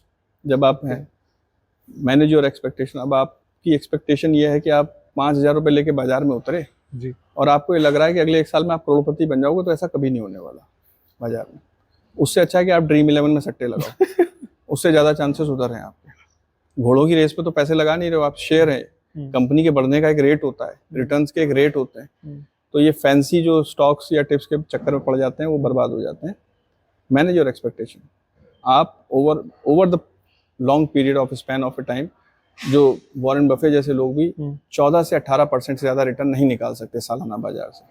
आप कहाँ से निकाल लोगे? जिनके पास इतना बड़ा इकोसिस्टम है वो नहीं कर पा रहे हैं, आप कहाँ से कर लोगे? लेकिन वही है, आपको वही 21 दिन में पैसा डबल वाली स्कीम है, तो आप फिर उसी में जाओ अनुराधा के पीछे कि 21 दिन में पैसे को डबल करो। हाँ, ऐसा कुछ नहीं होता है बाजार के अंदर। यहाँ पे आप फंस जाते हो क्योंकि आप डिल्यूजनल होते हो। आपके 5,000 से 1,000 बन गए जिस दिन बाजार में, आपकी स्किल की वजह से नहीं, रैंडमनेस की वजह से। अब देखो, जो प्रोफेसर नसीम ने कितनी बढ़िया बात करी कि there are 2 kind of unknowns. उसको वो कहते हैं ब्लैक स्वान। ब्लैक स्वान का मतलब होता है, वैसे ब्लैक स्वान आपको कभी नहीं दिखता जी, आपको पता भी नहीं है कि ब्लैक स्वान होता है कि नहीं होता, आपको पता है हमेशा व्हाइट स्वान आपने देखे। बिल्कुल। तो ब्लैक स्वान क्या है? अननोन। आपको पता ही नहीं है कि आपको क्या नहीं पता है। पता ही नहीं हमें क्या पता है, क्या नहीं पता है, यू नेवर नो कि क्या होगा कल की। वो है ब्लैक स्वान इवेंट, रैंडम एक इवेंट है। बिल्कुल। दूसरा है नोन अननोन। आपको पता है कि ऐसा हमें ये चीज नहीं पता है, जैसे कोरोना था, ये ग्रे स्वान इवेंट था। बिल्कुल। और ब्लैक स्वान इवेंट क्या हो गया कि आपको पता ही नहीं, जब कुछ हो गया, मान लीजिए कोई एक ऐसा इवेंट हो गया जिसके बारे में किसी ने कोई कल्पना ही नहीं की थी, आउट ऑफ द बॉक्स बिल्कुल हो गया दुनिया में। बिल्कुल। आपको यही नहीं समझ में आ रहा रिएक्ट कैसे करें, ये हुआ क्या है यही नहीं समझ में आ रहा है, रिएक्शन तो बाद में आएगी। तो फिर आप उस एक इवेंट में आपको उस केओस का आपको फायदा उठाना चाहिए। ट्रेडिंग आपको ये सिखाती है। तो उसका, हाँ, वो जब केओस जिस दिन आएगा, क्योंकि गेम इतना स्क्यूड है रिच के फेवर में, उनके पास सारा पैसा इतना ज्यादा है, म्यूचुअल फंड हाउसेस के पास, आप उनसे कम्पीट कर रहे हो ट्रेडिंग अपने घर में लैपटॉप लेकर। वो अकल में भी आपसे ज्यादा है, इंफॉर्मेशन भी उनके पास ज्यादा है आपसे, ठीक है। एफिशिएंट मार्केट थ्योरी कहती है, इसका तो ये है कि जिधर भी मूव कर रहे हैं हमें भी उधर ही मूव करना चाहिए। जैसे अभी कोरोना में था, कोरोना कोई ब्लैक स्वान इवेंट नहीं था, पहले से ही लोगों को पता था, मर्स वगैरह आ गए थे, सार्स हो चुका था, उससे पहले ना ये रेस्पिरेटरी सिंड्रोम के सारी प्रॉब्लम्स पहले ही आ चुकी थी। मतलब पहले हो चुका था। हाँ, मतलब इसके लेसर लीथल वेरिएंट कहना चाहिए उनको, पर मिडिल ईस्ट में जो रेस्पिरेटरी मर्स जिसको बोलते हैं, मिडिल ईस्ट रेस्पिरेटरी सिंड्रोम, और ये सार्स जो आया था, तो ये रेस्पिरेटरी सिंड्रोम तो पहले से ही आ ही रहे थे, ये सबको पता था कि ये वाले वायरसेस हैं और ये किसी भी दिन आपको बहुत लीथल इसका वेरिएंट कोरोना आ गया आपके पास। तो एक था, हमें ये चीज नहीं पता है, लेकिन ये कुछ ऐसा होगा ये पता था, तो ग्रे स्वान बोल दिया आपने। बिल्कुल। उस वक्त निफ्टी 7,000 पे पहुंच गया था। 7,000 पे, आज 25,000 पे है। 2020 से लेके 4 आप लगा लो। तो अब आपने उस डिसऑर्डर का फायदा उठाया या नहीं उठाया, या आप इंफॉर्मेशन के साथ ही हुकअप हो गए, या आप जो है टीवी देख के ही मजा आ रहा था आपको कि आज कितने लोग मर गए, आज क्या हो गया, आज कहाँ क्या हो रहा है, आप यही सोच रहे हो। तो वही है, आप डिल्यूजनल दुनिया से बाहर निकल के एक रियलिस्टिक दुनिया में आते हो। और पैसे से फिर आप नए अनुभव हासिल कर सकते हो। मैंने कहा ना कि आपको अनुभव हासिल करने हैं, भाई पैसा भी तो होना चाहिए अनुभव हासिल करने के लिए। बिल्कुल। अगर मुझे गोवा को अनुभव करना है तो गोवा जाने की टिकट के पैसे तो होने चाहिए ना मेरे पास, होटल में रुकने के लिए होटल में पैसे, रुकने के खाने के पैसे होने चाहिए। बिल्कुल। तो वो कहाँ से आएगा? तो वैसे कहते हैं मनी कुछ नहीं है, ये बात सही है। इट्स ये अनुभव करने के लिए आपके पास वो चीज होनी चाहिए। वो कहाँ से लेकर के आओगे? वो पैसा लेकर के आप घर में बैठे रह गए, वो भी आप बेवकूफ हो। आप कुछ अनुभव ही नहीं कर पा रहे हो, पैसे के ऊपर बैठे हुए हो दिन भर, तो आप बेवकूफ आदमी हो। पैसा आपके पास आया, आपने उसको कोई एक्सपीरियंस करने में खर्च किया। जैसे वो जिंदगी ना मिलेगी दोबारा में, वो तीनों दोस्त जाते हैं, दिल चाहता हमें जाते हैं तीनों गोवा की ट्रिप के ऊपर। उसका मतलब ये, उसकी थी अंडरलाइंग ये कि आपने एक्सपीरियंस करा और अपने पैसे को एक्सपीरियंस करने के लिए एक ट्रांजैक्शन करी, एक ट्रेड ऑफ करा। अब apart of stock market, sir ये बताइए एनसीसी को में आने के लिए आपको किस चीज ने इंस्पायर किया? मैं तो खुद भी अपने कॉलेज में, मैंने इंजीनियरिंग करी थी, तो मैं खुद भी अपने कॉलेज में एनसीसी कैडेट था। अच्छा, उत्तराखंड में क्या है कि जो आपने कहाँ से किया इंजीनियरिंग? मैंने कुमाऊं इंजीनियरिंग कॉलेज द्वाराहाट से। ठीक है। तो मैंने वहाँ से एनसीसी सी सर्टिफिकेट किया था। तो सबको फौज में जाने का बड़ा शौक रहता है, यूनिफॉर्म का चाम किसको नहीं होता है। ठीक है, मेरा नहीं हुआ उस दिशा में जाने का, फौज की दिशा में जाने का। तो जब ग्राफिक कराने की अपॉर्चुनिटी थी, जहाँ मैं काम करता हूँ, जिस यूनिवर्सिटी में पढ़ाता हूँ, तो मैंने उसको ग्रैप्स किया। और मुझे अब इसमें मज़ा आता है। वही बात है, अब now I M middle age man, I don't chase जो यंग एज के फैंटेसीज होती हैं, उनको चेज नहीं करता अब मैं। तो अब मुझे मज़ा आता है कि मैं उनके कैरियर्स को शेप करता हूँ, लड़कों को, उनको किसी सांचे में डालता हूँ। और जब वो आकर के मुझे रोज़ बताते हैं, साल दर साल हमारे ग्राफिक एरा से हर बार 3 या 4 बच्चे इंडियन आर्मी, इंडियन एयरफोर्स या नेवी में सिलेक्ट होते हैं ऑफिसर ग्रेड में। 3-4? हाँ, काफ़ी बड़ा रेट होता है ये यूपीएससी का एग्ज़ाम निकालना और एसएसबी क्लियर करना, और एनसीसी के स्टूडेंट। सर मतलब एनसीसी में और इंडियन आर्मी में क्या डिफरेंस है, इसके बारे में थोड़ा बताइए। एनसीसी एक्चुअली पहले ये इसको कहते थे यूनिवर्सिटी ऑफिसर ट्रेनिंग कोर। ये अंग्रेजों ने स्टार्ट की थी। यूनिवर्सिटी ऑफर नहीं, university offer training core, officer, university officer training core. ठीक है, ठीक है। तो ये अंग्रेजों ने स्टार्ट करी थी 1939 या 41 के आसपास कि हम लोग जो इंडियंस हैं, वो ग्रेजुएट इंडियंस हैं, उनको मिलिट्री ट्रेनिंग दें ताकि वो भी ऑफिसर ग्रेड में आकर के ज्वाइन कर सके। अदरवाइज पहले वो जवान पे ही भर्ती करते थे, ठीक है, जवान ग्रेड पे ही भर्ती करते थे उनको। तो उनके लिए ये स्टार्ट करा था ताकि उनको एक बेसिक मिलिट्री ट्रेनिंग दे दी जाए। और जवान ग्रेड पे भर्ती होने के लिए उन्होंने एक जूनियर डिविजन्स की विंग्स भी होती थी, ताकि थोड़ा सा उनको पहले ही मिलिट्री ट्रेन कर दें, ताकि वो लर्निंग कर्व उनका जो है, या वो मिलिट्री इथोस के साथ उनकी वाकिफियत हो जाए। इसलिए एनसीसी आई। फिर जब हृदयनाथ कुंजरू कमेटी आई 1947, देश आज़ाद हो गया, तो एनसीसी को एक बिल्कुल प्रॉपर फॉर्मल शेप दे दिया गया। ठीक है। तो ये बच्चों के अंदर डिसिप्लिन, एक इसको सेकंड लाइन ऑफ डिफेंस बोलते हैं। Second line of defence? हाँ, इंडिया के नेशनल कैडेट कोर इसका नाम है, राष्ट्रीय छात्र सेना।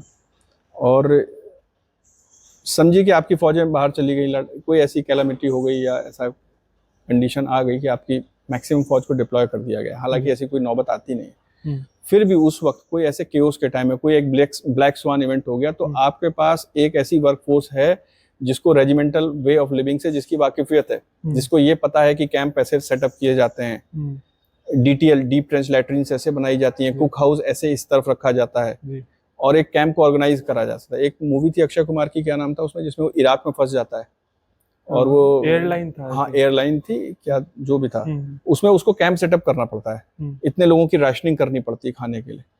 वो कैसे वो क्या है, वो यही चीज है। ऐसा नहीं कि इसके सीखे बिना आप नहीं कर सकते, पर एक वही आपको पहले ही एक एक्सपीरियंस हो गया है। इसमें कई सारे अपॉइंटमेंट्स हैं आपके अंदर, जो कैडेट्स होते हैं उनके कई अपॉइंटमेंट हैं। कोई सार्जेंट है, कोई कॉर्पोरल है, कोई लांस कॉर्पोरल है, कोई सीनियर अंडर अफसर है, कोई अंडर अफसर है। तो हायरार्की को वो अपनी, मतलब एक तरीके से पूरी स्ट्रक्चर है। हाँ, स्ट्रक्चर्ड है पूरा। तो सर इसमें मतलब इसकी ट्रेनिंग होती है प्रॉपर? किसके लिए? जैसे मैं एसोसिएट एनसीसी ऑफिसर हूँ, तो मैं एक कड़ी हूँ। अच्छा। एनसीसी के 3 विंग हैं, आर्मी, नेवी, एयरफोर्स जी। तो जैसे मैं, हमारे वहाँ ग्राफिक एरा में एनसीसी की आर्मी विंग है। आर्मी के अंदर भी कई सारे कोर हैं, जैसे ईएमई है, मेडिकल है। तो हमारे वहाँ इन्फेंट्री है, इन्फेंट्री पैदल सेना जिसको कहते हैं, उसकी यूनिट है हमारे पास। ठीक है। तो मैं फौज, इंडियन आर्मी जी का जो बीच के कड़ी हुआ, उसकी एक कड़ी होती है। यूनिवर्सिटी के एक टीचर को उसकी ट्रेनिंग दी जाती है। तो मेरी ट्रेनिंग ओटीए कामटी नागपुर में हुई थी, वहीं हमारा एनसीसी ओटीए है, एनसीसी ऑफिसर्स का, ये एसोसिएट एनसीसी ऑफिसर जो टीचर बनते हैं, और उसकी 3 महीने ट्रेनिंग होती है। बीच बीच में रिफ्रेशर कोर्स भी होते हैं, जिसके लिए हम लोग जाते रहते हैं। और उसके बाद, ताकि पूरा ये जो तालमेल के साथ बैठ सके। और सर बच्चों को किस तरीके की ट्रेनिंग दी जाती है इसमें, थोड़ा ट्रेनिंग के बारे में बताइए, क्या क्या होता है उनका ट्रेनिंग का शेड्यूल, क्या होता है एक तरीके से? एक तो क्लासेस होती हैं उनकी यहाँ पे यूनिवर्सिटी के अंदर, जिसको मैं लेता हूँ। क्या क्या सिखाते हो उसमें? उसमें एक तो ये जो ट्रेनिंग्स होती हैं, इसमें हथियारों के बारे में बताना, अच्छा। जनरल अवेयरनेस के बारे में बताना, जी। ठीक है, और हेल्थ हाइजीन के डिस्कशंस होते हैं जी। मैप रीडिंग की क्लासेस होती हैं। ये सारी क्लासेस कैंप में भी होती हैं इनकी। अच्छा। ठीक है, उसको वो फौजी भी लेते हैं उसकी क्लासेस को। ठीक है। पर आप भी उनको डिस्कस करते हो, क्योंकि वो आपको भी पढ़ाई गई है, और बच्चे नहीं डाउट होता है तो वो पूछ लेता है, अगर उसको कोई शक सवाल होता है उसके अंदर तो वो आपसे पूछ के उसको दूर कर लेता है। ठीक है। बेसिक। अच्छा, हथियारों की ट्रेनिंग है उसके पास। जैसे आज की डेट में एनसीसी में SLR से फायर कराया जाता है, ठीक है, और तो हथियारों को खोलना बंद करना, LMG इतने हिस्सों में खुलती है, ठीक है, या जजिंग डिस्टेंस, तो बहुत छोटी छोटी चीजें होती हैं उसके अंदर। जैसे शिवलिंग है, शिवलिंग का पानी, अगर आप जंगल में कहीं भटक गए, एक मंदिर आपको दिखा, वहां से आप उत्तर दिशा को कैसे ढूंढोगे? तो आपको पता है शिवलिंग का पानी जो होता है, जो वो हमेशा उत्तर दिशा की तरफ गिरता है। मस्जिदों के वो पश्चिम दिशा की तरफ होते हैं। फल जिस तरफ से ज्यादा पक रहा है उधर पूरब की दिशा होगी, क्योंकि रोशनी पहले उस तरफ पड़ रही है। अच्छा। इस तरह तो से मतलब ये सारी डायरेक्शन सिखाई जाती हैं, मतलब छोटी छोटी चीजें, फील्ड सिग्नल्स छोटी छोटी है, वो चीजें उनको बताई जाती हैं ताकि एक दिमाग में उनके अवेयरनेस आ जाए इसके लिए, जब उनको कभी कोई ऐसी जरूरत पड़े। या इसका मकसद ये भी नहीं है कि आप फौजी बनेंगे, लेकिन जहां भी आप सिविल लाइफ में भी जा रहे हैं तो थोड़ा अनुशासन आपके अंदर, और वही केओस को हैंडल करने की थोड़ी सी ताकत आपके अंदर आ जाती है। थोड़ा सा फ्लैग है ना आपके दिमाग में कि आपने ये एक बार करा था, एक बार आप दौड़ने गए थे तो आपको 5 किलोमीटर तक दौड़ाया था उस्ताद ने, तो आपको लगता है कि यार उस दिन दौड़ा था तो आज भी दौड़ सकता हूँ, या ये होगा इसके दौरान, तो आपका मतलब कंट्रोल आ जाता है। एक दिमाग में आ जाता है कि हाँ यार ये चीज मैंने अचीव कर रखी है, या मैंने कर लिया, जब मैं ये कर सकता हूँ तो अब क्यों नहीं कर सकता। बिल्कुल बिल्कुल। हाँ, तो वो आप उस प्रोसेस से वाकिफियत है ना। हाँ। जैसे आपने एक एग्जाम पास किया, लेट से जेई का एग्जाम पास किया, या नीट का एग्जाम पास किया, या आपने कैट का एग्जाम पास किया, तो आपने पहले उसकी प्रिपरेशन करी। प्रिपरेशन के दौरान आपको कोई तकलीफें आई, भाई कभी आपका मन उचाट हो गया, कभी कुछ हो गया आपके घर में, कभी आप को लग अनसर्टेनिटी ने आपको घेर लिया, तो आप उन सारे मरहलों से होते हुए गुजरे हो। तो नेक्स्ट टाइम जब आप कैट पास करने के बाद कोई लेट से आपने यूपीएससी का एग्जाम देना है, तो आपको पता है कि मैं किसी एग्जाम की प्रिपरेशन करने जा रहा हूँ, उसमें ये चीजें होती हैं। बिल्कुल। तो अब आपको वो हैंडल करना आ गया, होंगी अभी भी, but you are just aware about that. हाँ, मतलब उस चीज को अच्छे तरीके से मैनेज करना, जो स्ट्रेस लेवल है वो भी थोड़ा कम हो जाएगा। वही है, वो आपको एक्सपीरियंस हो गया ना। अब नमक आपने टेस्ट कर लिया, आपको याद नहीं है कि नमक नमकीन होता है, वो आपको रोज रोज याद करने की जरूरत नहीं है। तो ये जो हम लोग की टीचिंग या लर्निंग सिस्टम है, इसमें एक चीज अब एड ऑन हुई है, स्किल सेट, ताकि आप अपने एक्सपीरियंस को सीख सके। सर आपको सर कमीशन इन NCC air wing army wing का अवार्ड भी मिला था 2015 में। हाँ, 2015 में सेकंड आया था, सिल्वर मेडल। मतलब सर ये अवार्ड किसको मिलता है, क्या होता है, मतलब थोड़ा अवार्ड के बारे में बताइए। तो हमारा कोर्स होता है, ये PRCN कोर्स होता है हमारा जी, जो लोग कमीशनड होते हैं एनसीसी में जी, और वहाँ पे आप गए तो वहाँ की सबकी ट्रेनिंग स्टार्ट हो जाती है। तो मिलिट्री ट्रेनिंग एक जैसी होती है सब जगह पे, ठीक है। उसकी डिग्री कम या ज्यादा होती है। हमारे केसेस में ऐसी कमांडो ट्रेनिंग या ऐसा नहीं होता है, बट जो सेट ऑफ रूल्स हैं वो तो वैसे ही फॉलो होंगे कि मैप रीडिंग की क्लासेस हैं, और आपको मैप को लेकर के सर्च करना है, अपना एरिया सर्च करना है, वो सारी चीजें वैसे ही होंगी। हथियारों के साथ वही सिखलाई है आपकी। तो जब आप प्राप्तक हो गए तो आप अगली लाइन में खड़े हो गए, मतलब सबसे आगे। फिर आपकी अलग से ड्रिल भी उस्ताद चेक करेगा कि ठीक है कि नहीं है, क्योंकि आप जिस दिन आपका पासिंग आउट होगा उस दिन सब आप VIP आपको देखेगा, वो आपके बिल्ला लगाता है, आपके गले में हाथ मिलाता है आपसे, ठीक है। तो उस दिन अगर आपकी ड्रिल गलत है तो इसका मतलब फिर वो उस्ताद की इंटीग्रिटी पे क्वेश्चन हो गया। अच्छा। तो पहले ही चेक करता है, तो इतना आपको रगड़ देगा कि आपको लगता है कि यार मुझे क्यों ही मिल गया यार ये सिल्वर मेडल, इससे अच्छा मैं पीछे ही ठीक था। मतलब सर थोड़ा पनिशमेंट के बारे में बताइए। पनिशमेंट तो खैर मतलब किस तरीके का, किस लेवल का मिलता है? नहीं, हम लोग एक्चुअली क्या है, वहाँ पे एजेड जनरली 25 साल 30 साल 35 साल 40 साल तक के बंदे होते हैं, टीचर्स होते हैं। वो 40 साल तक के तो नहीं, पर 25 से 35 के एज ग्रुप में बंदे होते हैं वहाँ पे। तो अब यार जो उस्ताद वहाँ पे है, उसका फौज में इंस्ट्रक्टर का एक ग्रेड है, लाल पट्टा पहनता है वो, ठीक है सर। उसके दिमाग में एक फ्रेम फिक्स है, वो उसी के हिसाब से कार्रवाई कराता है आपसे, ठीक है सर। और वही आपसे उम्मीद करता है कि आपका टर्नआउट भी सबसे बढ़िया रहना चाहिए। और सर आप जैसे आपके जो स्टूडेंट्स हैं उनके किस लेवल तक का पनिशमेंट देते हो? एक आधा कुछ इंसिडेंट बता सकते हो? पनिशमेंट यार क्या होता है, मतलब सर ऐसा भी तो होता है ना कि जैसे किसी एक बंदे ने वो कर दिया, मतलब मिस्टेक कर दिया, कुछ भी प्रॉब्लम कर दी रनिंग उसके रिगार्डिंग, रनिंग पनिशमेंट होती है, वजन के साथ दौड़ा दिया आपको, वैसा अच्छा, कोई पनिशमेंट नहीं होता है कि उसकी मतलब आर्मी लेवल के? नहीं नहीं, आर्मी लेवल वो एक अलग किस्सा है ना, या अच्छा, आर्मी या आईएमए में कोई ट्रेनिंग कर रहा है, या ओटीए में कोई, ओटीए चेन्नई में कोई ट्रेनिंग कर रहा है, उसको एक गारंटी है ना, तभी तो वो दौड़ रहा है कि आगे चल के पैसा मिलेगा, आगे चल के कमीशन होगा, तनख्वाह आएगी, लेफ्टिनेंट बनेगा, समाज में उसको वो एक ओहदेदार बनेगा तो सम्मान मिलेगा। एनसीसी करने के बाद तो किसी कुछ नहीं, वो अपने घर जाना है लड़के ने। मतलब इसके सर एडवांटेज है इसके, आपको करियर ऑप्शन नहीं है सर? नहीं, करियर ऑप्शंस हैं बट वो इतने लुक्रेटिव नहीं होते हैं। आप आर्मी में अफसर के लिए ट्राई, एक एनसीसी की स्पेशल एंट्री है, उसमें देश भर के एनसीसी कैडेट अप्लाई करते हैं, सीटें कुछ रिजर्व होती हैं ये इसमें एसएसबी वगैरह के जरिए आपकी। उसके अलावा क्या है? उसके अलावा कुछ भी नहीं है उसके। तो सर एक बार ये बताइए कि एनसीसी करने का बेनिफिट्स क्या है और इसका करियर ऑप्शन क्या क्या है? एक्सपीरियंस है कि आपके साथ लाइफ लॉन्ग, सबसे बड़ी चीज एक्सपीरियंस है। वही, अब हर चीज को मैं पैसे और उसके टर्म में टटोलूंगा ना तो फिर तो बड़ी दिक्कत हो जाएगी। जो लड़का आरडी करके आया रिपब्लिक डे कैंप में, वो अपने बुढ़ापे तक अपने ग्रैंड चिल्ड्रन को भी बताएगा कि मैं गया था एक दिन, और उसके लोग भी बताएंगे। जब किसी भी से भी आप मिल लो, जैसे मुझसे भी कई लोग मिलते हैं, कई टीचर्स हैं या पुराने लोग हैं, कहते हैं मैं भी एनसीसी में था, मतलब प्राउड से बोलते हैं मैं भी एनसीसी में था, मुझे भी पता है।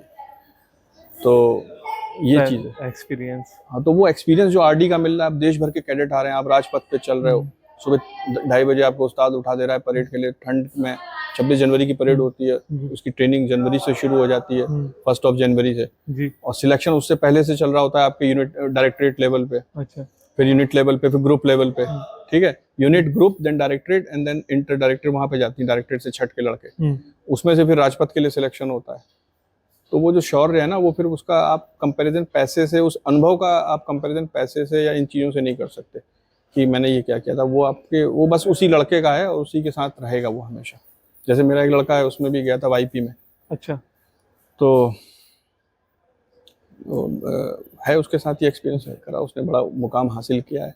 तो हर साल लड़के जो ये करते हैं अपने अंदर, उसमें मज़ा आता है उनको देख करके या उनकी बातें सुन करके कि यार ये है बात, आंखों में वो चमक होती है ना कि सर हमने ये शौर्य हासिल किया, ये हमने ये एग्जाम पास कर लिया, या हम यहाँ आरडी में गए, या इंडियन इसमें एनसीसी के अंदर सबसे बड़ा कैंप टीएससी है, थल सैनिक कैंप जी, उसमें कितने आपके निशाने सही लगे, कितने ऑब्स्टेकल ट्रेनिंग में आपने कितना हासिल किया है, मैप रीडिंग में कितना हासिल किया है, जजिंग डिस्टेंस में कितना किया। सर लास्ट पॉइंट कि कोई भी 3 पॉइंट बता दीजिए, मतलब ऑडियंस का हमारे शेयर कीजिए जो आप बताना चाहोगे। किस रेफरेंस में? सर किस भी, मतलब लाइफ से रिगार्डिंग, स्टॉक मार्केट से रिगार्डिंग, एनसीसी से रिगार्डिंग, पूरा कंक्लूजन एक 3 पॉइंट। एक तो इसमें बुद्ध की जो थ्योरी है ना कि जीवन जो है, जीवन का सार दुख है, तो उसमें खुशी को मत ढूंढिए, ठीक है, इसका कोई मतलब नहीं है जीवन का। इसमें हमेशा आप कहीं भी चले जाएं, दुख ही दुख है। You made a choice, you choose something, you lose something. आप चौराहे में से एक रास्ता चुनेंगे, 3 रास्ते आपको छोड़ने पड़ते हैं। 3 रास्ते छोड़ने का दुख आपके साथ उस रास्ते पे चलते हुए हमेशा रहेगा। तो दुखी है वो, कोई भी चॉइस आप ले लीजिए। हाँ, जिस आदमी को कहीं नहीं जाना होता है, एक आदमी ऐसा भी है जो चौराहे पे ही खड़ा रहेगा सारी जिंदगी, उसके लिए वो रास्ता भी अच्छा है, वो रास्ता भी अच्छा है, उसके लिए चारों रास्ते अच्छे हैं क्योंकि उसे कहीं जाना नहीं है। बिल्कुल। लेकिन जिसको कहीं जाना है वो एक रास्ता तो पकड़ेगा, और उन 3 रास्तों को छोड़ने का दुख भी अपने साथ सारी जिंदगी कैरी करेगा। इसलिए जीवन का सार दुख है। ठीक है, एक तो ये हो गया मूल मंत्र इसका। दूसरा, ये हेडोनिज्म के पीछे पागल मत होइए। हेडोनिज्म बोलते हैं भोगवाद या आनंदवाद को जी। तमाम किस्म के स्टैंड अप कॉमेडियन, घटिया चुटकुले, घटिया चीज़ों को पसंद करना, शोर शराबे वाला म्यूजिक, वो उस चीज़ों की तरफ ना भाग करके थोड़ा सटल चीज़ों की तरफ जाइए। ठीक है, जीवन में जैसे शास्त्रीय संगीत को सोचने समझने की कोशिश कीजिए। अब वो बोरिंग है ना शास्त्रीय संगीत उसमें, लेकिन वो आपको, या हाई क्लास ऑफ लिटरेचर को पढ़िए। लिटरेचर तो हर टाइप का है, जैसे मूवीज हर टाइप की हैं। अब जैसे कॉलेज लाइफ ही है आपकी जी। हमने ऑनलाइन टीचिंग भी देखी, ऑनलाइन लर्निंग भी देखी। ऑनलाइन लर्निंग में वो बात नहीं जो कॉलेज लर्निंग के अंदर है। कॉलेज में एक्सपीरियंस मिलता है। हाँ, ये चीज आपको कहाँ मिलेगी कि आप इतने सारे लोग दिख रहे हैं, कैंटीन में आप बैठे हुए हैं, क्लासरूम में आप जा रहे हैं, और आप अब क्लासरूम या यूनिवर्सिटी में आकर के भी आप एक गुच्छ बन करके बैठे हुए हो, कहीं पार्टिसिपेट नहीं कर रहे, कुछ क्रिएटिव नहीं कर रहे, तो ये आपकी गलती है। फिर जिस चीज़ के लिए आप आए हो वो एक्चुअल में ये एक्स्ट्रा करिकुलर और उसके साथ पढ़ाई है आपकी, तो उन चीज़ों को हासिल करें। ये जो भी आपके दिमाग में उलझने हैं, सबके साथ कुछ ना कुछ प्रॉब्लम है, कोई ऐसा सोल्यूशन नहीं है, किसी भी ऐसे गाइड या गुरु की बात को सुनने की जरूरत, कोई रेडीमेड सोल्यूशन है ही नहीं।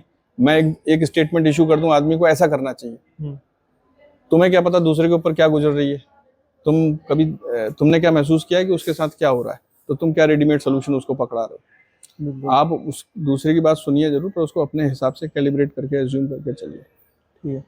और तीसरी ये है कि अच्छा साहित्य पढ़िए, अच्छा आर्ट फॉर्म को देखिए, उसको अप्रिशिएट कीजिए, उससे आपको बहुत फ़ायदा होगा। उससे आपको जो है लाइफ के ऊपर ग्रिप आ जाती है आपकी, आप हमेशा खालीपन उसके शिकार नहीं रहते। और उसी में एडेंडम ये है कि do the things for their own bliss, don't seek pleasure money and all this part, उस चक्करों में मत पड़िए। आप खुशी ढूंढने निकलोगे, खुशी है ही नहीं किसी चीज़ के अंदर, मैंने आपको पहले ही बता दिया, दुख, वहाँ आपको निराशा हाथ लगेगी। आप कोई बड़े एग्जाम की तैयारी करो, उसके बाद किसी भी आदमी से फीडबैक लो उसका 1-1.5 साल के बाद, उसको वो जो एग्जाम के प्रोसेस के दौरान जो उसको अगर एक्स अमाउंट की खुशी थी, तो वो एग्जाम पूरा होने के बाद वो x/2 के लेवल तक आ जाती है, x/3 के लेवल तक आ जाएगी, मतलब अराउंड 70% कम हो जाता है उनका। अब वो क्या है, वो यही तो है, वो ढूंढ रहे थे कि इसको करने के बाद हम अमर हो जाएंगे। अब अमरता मिली नहीं, अमर तो कोई हो नहीं रहा है, बिल्कुल। तो कुछ भी कर लो, वो अंत में होना वही है सबका। तो इसलिए जो है चिल रहो, ज़्यादा टेंशन लेने की ज़रूरत है नहीं। हाँ, अक्लमंदी के साथ काम करो, जो आपके आसपास घटित हो रहा है उससे अवेयर रहो, महसूस करो जो वक्त बीतता चला जा रहा है उसको, एंजॉय करो।